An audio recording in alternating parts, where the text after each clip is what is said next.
Hello everyone, hope you all are fine. Welcome to my channel. Students, today we will learn how to find square root. We have to find square root of 21609. So first step is we have to make pairs from right to left like this.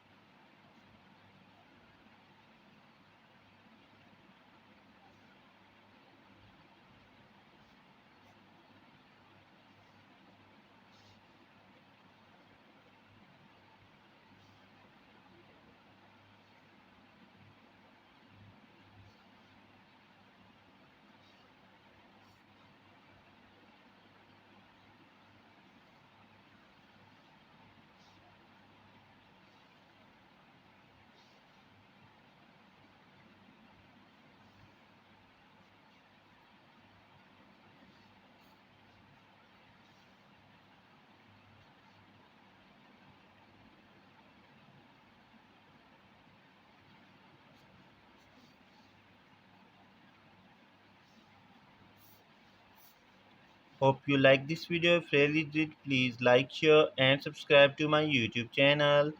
Thank you.